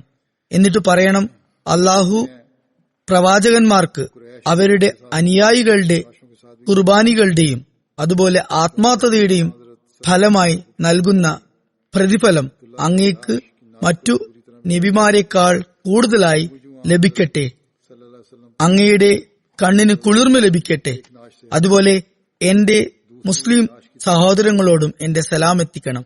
അതുപോലെ എന്റെ സമുദായത്തോട് പറയണം, നിങ്ങളിൽ ആരെങ്കിലും ജീവനോടെ ഇരിക്കെ റസൂൽ കരീം സല്ലല്ലാഹു അലൈഹി വസല്ലമയ്ക്ക് എന്തെങ്കിലും ബുദ്ധിമുട്ട് സംഭവിച്ചാൽ പിന്നെ നിങ്ങൾക്ക് അള്ളാഹുവിന്റെ മുമ്പിൽ യാതൊരു മറുപടിയും ഉണ്ടാകുകയില്ല. ഇത് പറഞ്ഞുകൊണ്ട് സാദ് ജീവൻ വെടിഞ്ഞു. ഹദരത്ത് മുസ്ലിം മൗദ് റളിയല്ലാഹു അൻഹു ഈ സംഭവത്തെ വിവരിച്ചുകൊണ്ട് പറഞ്ഞു, ഉഹദ് യുദ്ധവേളയിലെ സന്ദർഭമാണ്. യുദ്ധശേഷം റസൂൽ കരീം സല്ലല്ലാഹു അലൈഹി വസല്ലം ഹദരത്ത് അബീബിന് കാബിനോട് പറഞ്ഞു, പോയി പരിക്കു പറ്റിയവരെ കുറിച്ച് അന്വേഷിച്ചു വരിക. അങ്ങനെ അദ്ദേഹം ഹദരത്ത് സാദ് ബിൻ റബീന്റെ അടുത്തെത്തി. അദ്ദേഹത്തിന് ഒരുപാട് പരിക്കേറ്റിട്ടുണ്ടായിരുന്നു. അന്ത്യശ്വാസം വലിക്കുകയായിരുന്നു. അബി ഇബ്നു കാബ് സാദിനോട് പറഞ്ഞു, താങ്കൾക്ക് താങ്കളുടെ ബന്ധുമിത്രാദികളോട് എന്തെങ്കിലും സന്ദേശം എത്തിക്കാനുണ്ടെങ്കിൽ എന്നോടത് പറയുക. ഹദരത്ത് സാദ് ചിരിച്ചുകൊണ്ട് പറഞ്ഞു, ഏതെങ്കിലും ഒരു മുസ്ലിം ഈ ഭാഗത്തേക്ക് വന്നാൽ എനിക്ക് സന്ദേശം എത്തിക്കാം എന്ന് പ്രതീക്ഷിച്ചിരിക്കുകയായിരുന്നു ഞാൻ. താങ്കൾ എന്റെ സന്ദേശം എന്തായാലും എത്തിക്കുമെന്ന് എന്റെ കയ്യിൽ കൈവച്ചുകൊണ്ട് സത്യം ചെയ്യുക. അതിനുശേഷം അദ്ദേഹം ഒരു സന്ദേശം നൽകി.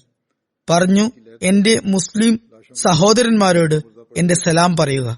എന്റെ സമുദായത്തോടും എന്റെ കുടുംബക്കാരോടും പറയുക, നമ്മുടെ പക്കൽ അള്ളാഹുവിന്റെ ഏറ്റവും ഉത്കൃഷ്ടമായ അമാനത്താണ് റസൂൽ കരീം സല്ലല്ലാഹു അലൈഹി വസല്ലം. ഞങ്ങൾ ഞങ്ങളുടെ ജീവൻ പണയം വെച്ചുകൊണ്ട് ആ അമാനത്തിനെ സംരക്ഷിച്ചു. ഇനി ഞങ്ങൾ വിട പറയുകയാണ്. ഈ ലോകത്തിൽ നിന്നും പോവുകയാണ്. ഈ അമാനത്ത് സംരക്ഷിക്കേണ്ടത് നിങ്ങളുടെ ചുമതലയാണ്. നിങ്ങൾ ഇത് സംരക്ഷിക്കുന്ന കാര്യത്തിൽ ഒരു തരത്തിലുള്ള ബലഹീനതകളും കാണിക്കരുത്. ഈ സംഭവം വിവരിച്ചുകൊണ്ട് ഹദരത്ത് മുസ്ലിം മൗദ് റളിയല്ലാഹു അൻഹു പറയുന്നു, നോക്കൂ, ആ സമയത്ത് ഒരാൾ എന്തൊക്കെ ചിന്തിക്കാം. താൻ മരണപ്പെടുകയാണ്, തന്റെ ഭാര്യയുടെ അവസ്ഥ എന്താകും, തന്റെ മക്കളെക്കുറിച്ച് ആരന്വേഷിക്കും എന്നൊക്കെ ചിന്തകൾ ഉദിക്കാം. എന്നാൽ ആ സഹാബി അത്തരത്തിലുള്ള യാതൊരു സന്ദേശവും പങ്കുവച്ചില്ല. മറിച്ച് ഇത്ര മാത്രമേ പറഞ്ഞിട്ടുണ്ടായിരുന്നുള്ളൂ, റസൂൽ കരീം സല്ലല്ലാഹു അലൈഹി വസല്ലമയെ സംരക്ഷിച്ചു കൊണ്ടിരിക്കവെയാണ് ഞങ്ങൾ ഈ ലോകത്തു നിന്നും വിട പറയുന്നത്. നിങ്ങളും ഞങ്ങളുടെ മാർഗത്തിൽ ഞങ്ങളെ പിൻപറ്റണം. ഏറ്റവും വലിയ ജോലി റസൂൽ കരീം സല്ലല്ലാഹു അലൈഹി വസല്ലമയെ സംരക്ഷിക്കുകയാണ്. എഴുതുന്നു, അവരുടെ ഉള്ളിലുണ്ടായിരുന്ന ഈ ഒരേ ഒരു ഈമാനിക ശക്തി ഒന്നുകൊണ്ട് മാത്രമായിരുന്നു അവർക്ക് ഈ ലോകത്തെ തന്നെ അട്ടിമറിക്കാൻ സാധിച്ചത്. കേസറിനെയും ഖുസ്രുവിനെയും അട്ടിമറിക്കാൻ സാധിച്ചത്. റോമക്കാരനായ കേസറും അത്ഭുത സ്തബ്ധനായിരുന്നു. ഇത് എത്തരത്തിലുള്ള ആളുകളാണ്.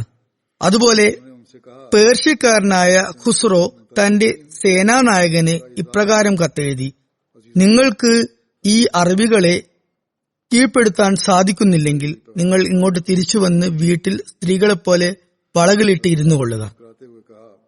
ഖുസ്രോ തന്റെ സേനാനായകനോട് പറഞ്ഞത്, ഈ ആളുകൾ ഉടുമ്പ് തിന്നുന്നവരാണ്. ഇത്തരം സാധാരണക്കാരെ പോലും, അതായത് ഇവർക്ക് തിന്നാൻ വേറെ ഒന്നും ലഭിക്കുന്നില്ല, ഇവർ ഉടുമ്പാണ് തിന്നുന്നത്. ഇവരെ പോലും തോൽപ്പിക്കാൻ സാധിക്കുന്നില്ലെങ്കിൽ നിങ്ങൾക്ക് എന്താണ് പറ്റുക? അതിനു മറുപടിയായി ആ സേനാനായകൻ എഴുതി, ഇവർ സാധാരണ മനുഷ്യരെ പോലെയല്ല, ഇവർ വേറെ ഏതോ ഒരു ജീവികളെ പോലെയാണ് തോന്നുന്നത്. ഇവർ വാളുകളെയും കുന്തമുനകളെയും ഒക്കെ കടന്നു ചാടിക്കൊണ്ട് ആണ് മുന്നോട്ടേക്ക് ആവേശപൂർവ്വം വരുന്നത്. ഇത്തരം ആളുകളെ ഞങ്ങൾ എങ്ങനെ പരാജയപ്പെടുത്തും? ഹദ്രത്ത് സാദ് ബിൻ റബീന്റെ മകൾ ഉമ്മെ സാദ് ഹദ്രത്ത് അബൂബക്കർ റളിയല്ലാഹു അൻഹുവിന്റെ അടുത്ത് വന്നു. അദ്ദേഹം അവർക്ക് വേണ്ടി തന്റെ പുതപ്പ് വിരിച്ചു. ഹദ്രത്ത് ഉമർ വന്നുകൊണ്ട് ചോദിച്ചു, ഇതാരാണ്? ഹജറത്ത് അബൂബക്കർ പറഞ്ഞു, എന്നെക്കാളും താങ്കളെക്കാളും ഉത്തമനായ ഒരു വ്യക്തിയുടെ മകളാണ് ഇത്. ഹജറത്ത് ഉമർ ചോദിച്ചു, അല്ലയോ ഖലീഫത്തുർ റസൂൽ, അതാരാണ്? ഹജറത്ത് അബൂബക്കർ പറഞ്ഞു, ആ വ്യക്തി റസൂൽ കരീം സല്ലല്ലാഹു അലൈഹി വസല്ലമയുടെ കാലഘട്ടത്തിൽ തന്നെ വഫാത്താകുകയും സ്വർഗസ്ഥനാകുകയും ചെയ്തു. നമ്മൾ രണ്ടുപേരും ബാക്കിയാവുകയും ചെയ്തു. ഹജറത്ത് ജാബിർ ബിൻ അബ്ദുള്ള വിവരിക്കുന്നു, ഹജറത്ത് സാദ് ബിൻ റബീന്റെ ഭാര്യയും 2 പെൺകുട്ടികളും റസൂൽ കരീം സല്ലല്ലാഹു അലൈഹി വസല്ലമയുടെ അടുത്ത് വന്നു പറഞ്ഞു, അല്ലയോ റസൂലുള്ളാഹ്, ഇവർ രണ്ടുപേരും സാദ് ബിൻ റബീന്റെ പെൺകുട്ടികളാണ്. റസൂൽ കരീം സല്ലല്ലാഹു അലൈഹി വസല്ലമയുടെ കൂടെ യുദ്ധം ചെയ്യവേ ഉഹദിൽ വെച്ച് അദ്ദേഹം ഷഹീദാവുകയുണ്ടായി. അദ്ദേഹത്തിന്റെ സ്വത്തുക്കളൊക്കെ തന്നെ ഇവരുടെ പിതൃ സഹോദരൻ കൈയടക്കിയിരിക്കുന്നു. ഇവർക്കൊന്നും തന്നെ ലഭിച്ചിട്ടില്ല. ഒരു സ്വത്തും ഇവർക്ക് ബാക്കിയാക്കിയിട്ടില്ല. സ്വത്ത് ലഭിക്കാതെ ഇവരുടെ നിക്കാഹ് സാധ്യമല്ല. അപ്പോൾ റസൂൽ കരീം സല്ലല്ലാഹു അലൈഹി വസല്ലം പറഞ്ഞു, ഞാൻ ഇതിനെക്കുറിച്ച് തീരുമാനം എടുക്കുന്നതായിരിക്കും, കാത്തു നിൽക്കുക. അപ്പോൾ അനന്തരാവകാശത്തെക്കുറിച്ചുള്ള കൽപ്പനകളടങ്ങിയ ആയത്തിറങ്ങി. അപ്പോൾ റസൂൽ കരീം സല്ലല്ലാഹു അലൈഹി വസല്ലം 2 ആളുടെയും പിതൃ സഹോദരനെ വിളിപ്പിച്ചുകൊണ്ട് പറഞ്ഞു, സാദിന്റെ പെൺകുട്ടികൾക്ക് സാദിന്റെ സ്വത്തിന്റെ 1/3 ഭാഗവും അതുപോലെ സാദിന്റെ ഭാര്യയ്ക്ക് 8/8 ഭാഗവും കൊടുക്കുക. ബാക്കിയൊക്കെ നീ എടുത്തുകൊള്ളുക. സീറത്ത് ഖാത്തമുൻ നബിയീൻ എന്ന ഗ്രന്ഥത്തിൽ ഇതിനെക്കുറിച്ച് വിശദമാക്കിക്കൊണ്ട് ഹജറത്ത് മിർസ ബഷീർ അഹമ്മദ് സാഹിബ് എഴുതുന്നു, ഹജറത്ത് സാദ് ഒരു ധനികനായ വ്യക്തിയായിരുന്നു. നല്ല ജീവിത നിലവാരം വെച്ചു പുലർത്തിയ വ്യക്തിയായിരുന്നു. അദ്ദേഹം തന്റെ സമുദായത്തിൽ സവിശേഷ സ്ഥാനം അലങ്കരിച്ചിരുന്നു. അദ്ദേഹത്തിന് ആൺകുട്ടികളൊന്നും ഉണ്ടായിരുന്നില്ല. 2 പെൺകുട്ടികളും ഒരു ഭാര്യയുമായിരുന്നു ഉണ്ടായിരുന്നത്. റസൂൽ കരീം സല്ലല്ലാഹു അലൈഹി വസല്ലമയ്ക്ക് അതുവരെ അനന്തരാവകാശത്തെക്കുറിച്ച് ഒരു പുതിയ കൽപ്പനയും ലഭിച്ചിരുന്നില്ല. അതുകൊണ്ട് തന്നെ സഹാബാക്കൾ അറേബ്യയിൽ നിലനിന്നിരുന്ന പഴയ സമ്പ്രദായമനുസരിച്ച് ആയിരുന്നു അനന്തരാവകാശം വീതിച്ചിരുന്നത്. മരിച്ചുപോയ വ്യക്തിക്ക് പുരുഷ സന്താനങ്ങൾ ഇല്ലാത്ത അവസരത്തിൽ അദ്ദേഹത്തിന്റെ പിതൃഭാഗത്തുള്ള സഹോദരന്മാർക്കായിരുന്നു സ്വത്തുകളൊക്കെ ലഭിച്ചിട്ടുണ്ടായിരുന്നത്. അപ്പോൾ അദ്ദേഹത്തിന്റെ ഭാര്യയ്ക്കും പെൺകുട്ടികൾക്കും ഒന്നും തന്നെ ലഭിച്ചിട്ടുണ്ടായിരുന്നില്ല. അതുകൊണ്ട് തന്നെ സാദ് ബിൻ റബി ഷഹീദായപ്പോൾ അദ്ദേഹത്തിന്റെ സഹോദരൻ എല്ലാ സ്വത്തും കൈയടക്കി. അദ്ദേഹത്തിന്റെ ഭാര്യയ്ക്കും പെൺകുട്ടികൾക്കും ഒന്നും തന്നെ ലഭിച്ചില്ല. ഈ വിവരങ്ങളൊക്കെ തന്നെ സാദിന്റെ ഭാര്യ തന്റെ 2 പെൺകുട്ടികളെ കൂടെ കൂട്ടിക്കൊണ്ടുവന്ന് റസൂൽ കരീം സല്ലല്ലാഹു അലൈഹി വസല്ലമയോട് പറഞ്ഞു. ഈ ദുഃഖഭരിതമായ സംഭവം കേട്ട് റസൂൽ കരീം സല്ലല്ലാഹു അലൈഹി വസല്ലമയ്ക്കും വിഷമമുണ്ടായി. എന്നാൽ അതുവരെ ഇക്കാര്യത്തിൽ അള്ളാഹുവിന്റെ ഭാഗത്തു നിന്നും ഒരു കൽപ്പനയും ഇറങ്ങിയിട്ടുണ്ടായിരുന്നില്ല. അപ്പോൾ റസൂൽ കരീം സല്ലല്ലാഹു അലൈഹി വസല്ലം അവരോട് കാത്തിരിക്കാൻ പറഞ്ഞു. അള്ളാഹുവിന്റെ ഭാഗത്തു നിന്ന് കൽപ്പന ഇറങ്ങിയതിനു ശേഷം ഞാൻ തീരുമാനം എടുക്കുന്നതായിരിക്കുമെന്ന് അറിയിച്ചു. അങ്ങനെ റസൂൽ കരീം സല്ലല്ലാഹു അലൈഹി വസല്ലം ഇതിനെക്കുറിച്ച് ചിന്തിക്കാൻ തുടങ്ങി. അപ്പോൾ അധികം താമസിയാതെ അനന്തരാവകാശത്തെക്കുറിച്ച് ചില ആയത്തുകൾ ഇറങ്ങി. അത് ഖുർആനിൽ സൂറത്തു നിസായിലാണ് വന്നിട്ടുള്ളത്.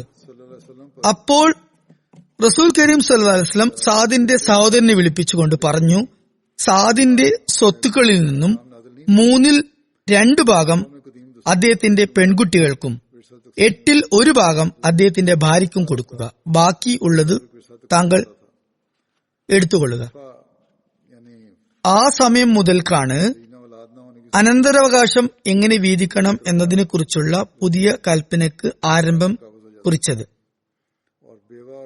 അപ്രകാരം ഒരു വ്യക്തി, കുട്ടികൾ ഉള്ള ഒരു വ്യക്തി മരണപ്പെട്ടാൽ അദ്ദേഹത്തിന്റെ ഭാര്യയ്ക്ക് അദ്ദേഹത്തിന്റെ സ്വത്തിൽ നിന്നും 8/1 ഓഹരിയും, കുട്ടികളില്ലാത്ത ഭർത്താവ് മരണപ്പെട്ടാൽ ഭാര്യയ്ക്ക് 4/1 ഓഹരിയും, അതുപോലെ തന്നെ പെൺകുട്ടികൾക്ക് പിതാവിന്റെ സ്വത്തിൽ നിന്നും തങ്ങളുടെ സഹോദരന്മാരുടെ ഓഹരിയുടെ പകുതിയും, സഹോദരന്മാർ ആരുമില്ലെങ്കിൽ സ്വത്തിൽ നിന്നും 3/2 പകുതിയോ 4/3 പകുതിയോ സന്ദർഭാനുസരണം ലഭിക്കുന്നതായിരിക്കും.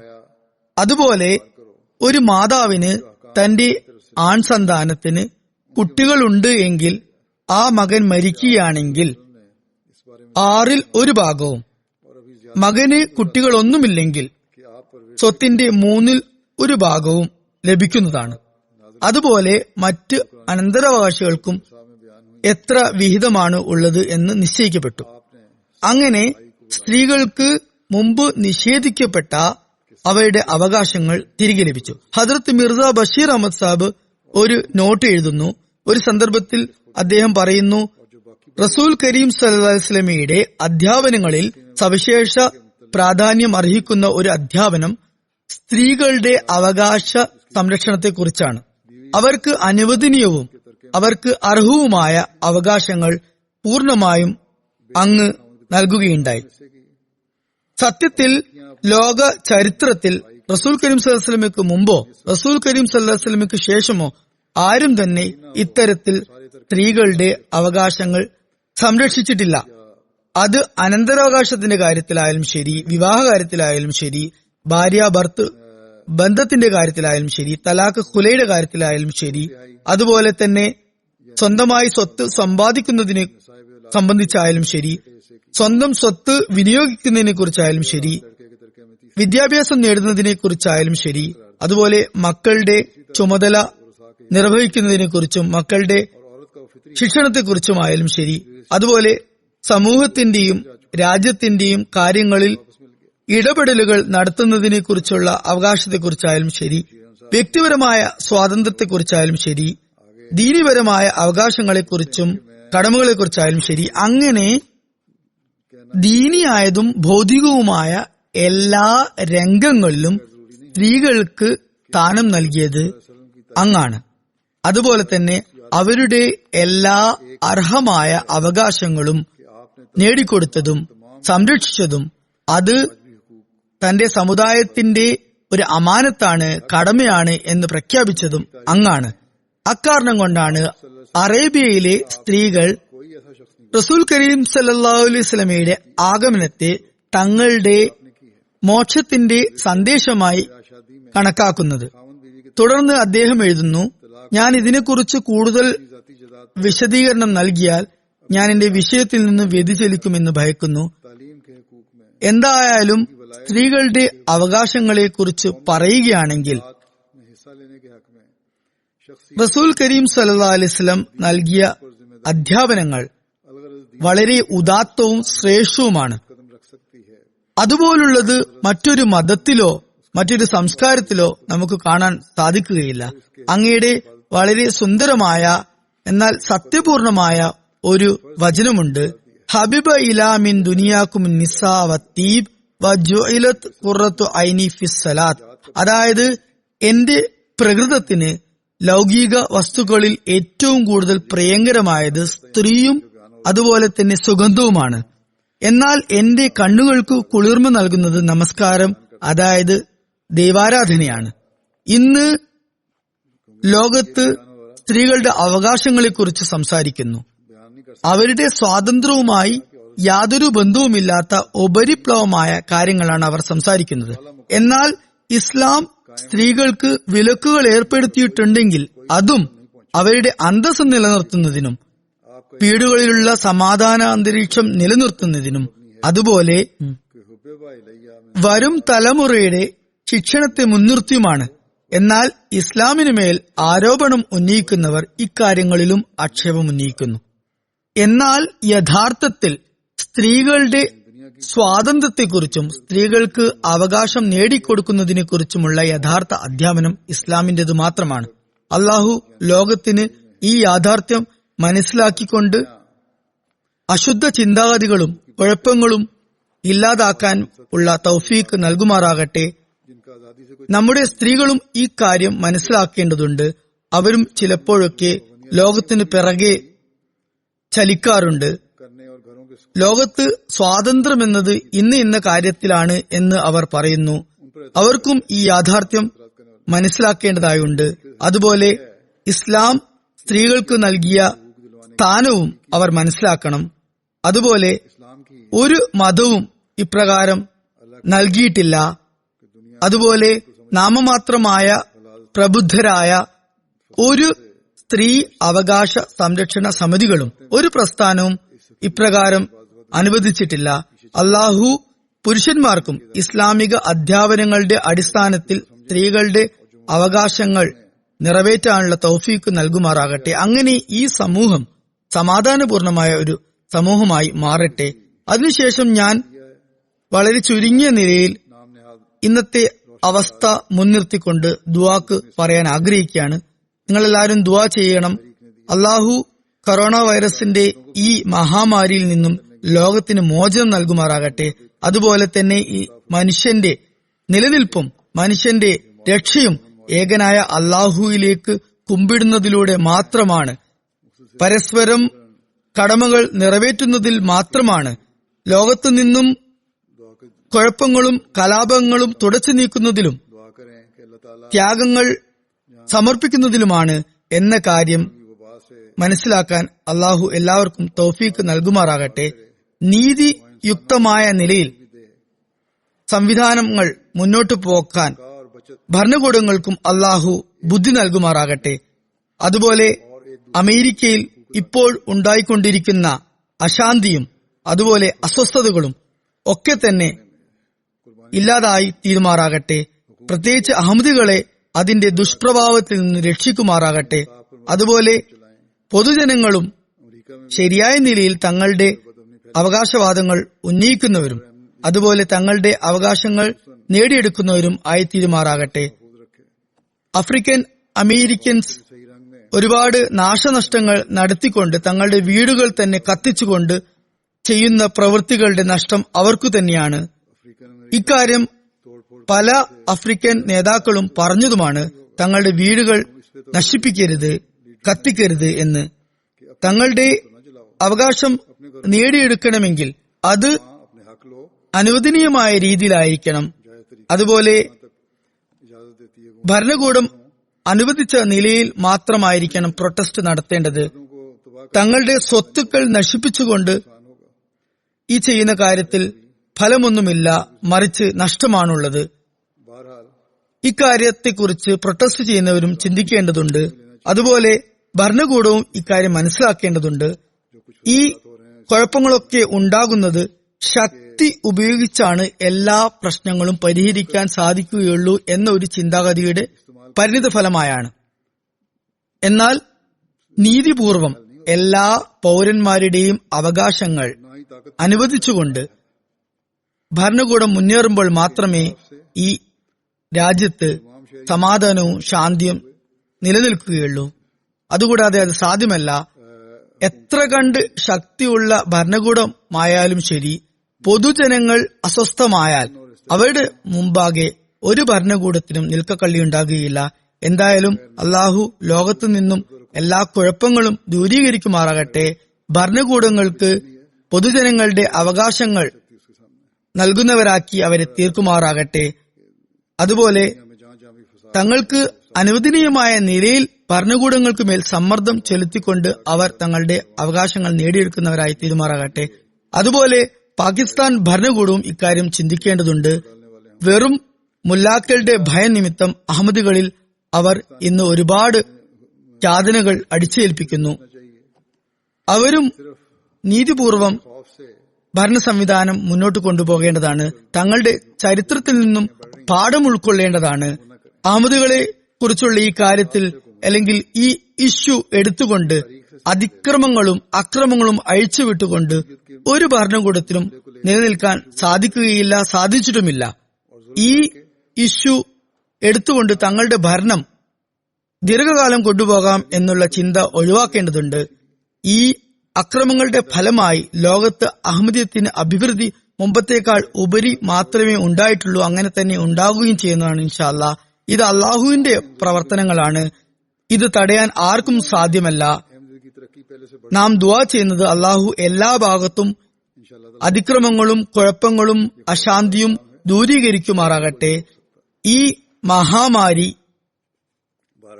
കാരണം മനുഷ്യൻ തങ്ങളുടെ അവസ്ഥകൾ ശരിപ്പെടുത്തുന്നവരും പാഠം ഉൾക്കൊള്ളുന്നവരുമായി തീരുമാറാകട്ടെ. എല്ലാ അഹമ്മദികൾക്കും മുമ്പത്തേക്കാൾ ഉപരി അള്ളാഹുവിനെ ആരാധിക്കുന്ന കാര്യത്തിൽ ശ്രദ്ധിക്കേണ്ടതുണ്ട്. അതുപോലെ അള്ളാഹുവിന്റെ സൃഷ്ടികളുടെ അവകാശങ്ങൾ നിറവേറ്റാനും അവർക്ക് തൗഫീക്ക് ലഭിക്കുമാറാകട്ടെ. അള്ളാഹുവിന്റെ സ്നേഹം നമുക്ക് മുമ്പത്തേക്കാൾ ഉപരി ലഭിക്കുമാറാകട്ടെ. അതുപോലെ നമ്മുടെ കൺമുമ്പാകെ അഹമ്മദിയത്തിന് അഭിവൃദ്ധി ലഭിക്കുമാറാകട്ടെ.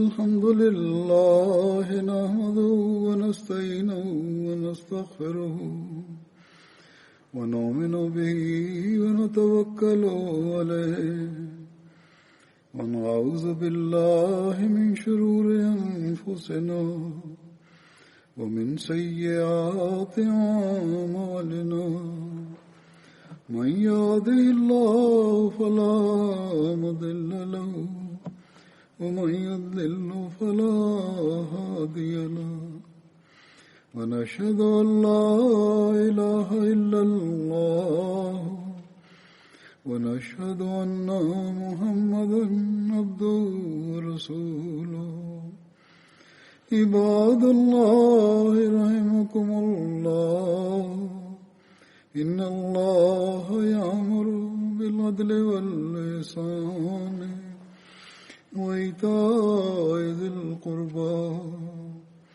وينهى عن الفحشاء والمنكر والبغي يعظكم لعلكم تذكرون اذكروا الله يذكركم وادعوه يستجب لكم ولذكر الله أكبر.